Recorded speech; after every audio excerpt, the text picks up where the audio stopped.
We all know how it ends. Michael Jordan, the shot, the hand frozen in the air. But behind that perfect ending was a storm. A season filled with aging bodies, broken trust, and the slow death of a dynasty. This is the real story of the 1997-98 Chicago Bulls. Jordan was 34, still the best in the world, but every game left another scar. Scottie Pippen was 32, his back failing him. Dennis Rodman, 36, brilliant on the boards but living in chaos. The Bulls weren't just chasing another ring, they were fighting time itself. Pippen delayed surgery that summer, angry about his contract. He missed half the season. Without him, the Bulls stumbled, even dropped below 500. Jordan carried them night after night, grinding out wins that shouldn't have been possible. And then came the ultimatum. GM Jerry Krause told Phil Jackson, "You could go 82-0 and you're not coming back." The dynasty was being dismantled by its own front office. Phil accepted it. He called the season the last dance. One final run, one final stand.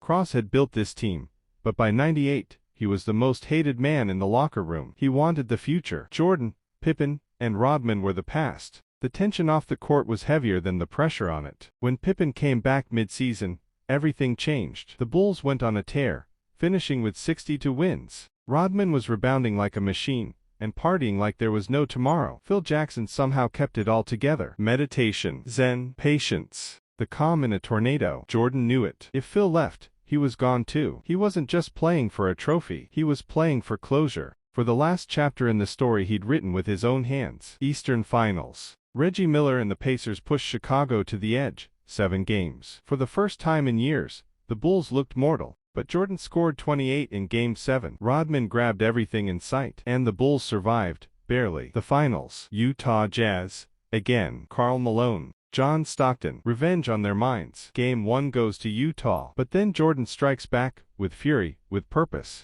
And by Game 6, the legend was ready to write his ending. Pippen's back gives out. He can't move. Utah leads by 3. Jordan drives, 86-85. Next play, he steals the ball from Malone. No timeout. He dribbles up. Crossover on Russell. Pulls up. Bang. 87-86. The Bulls lead. The shot. The silence. The legacy. Jordan retires. Phil leaves. Rodman, gone. Pippen, traded. Jerry Krause gets his rebuild, but the dynasty is dead. The 1997-98 season wasn't about perfection. It was about survival. A team torn apart, yet too proud to lose.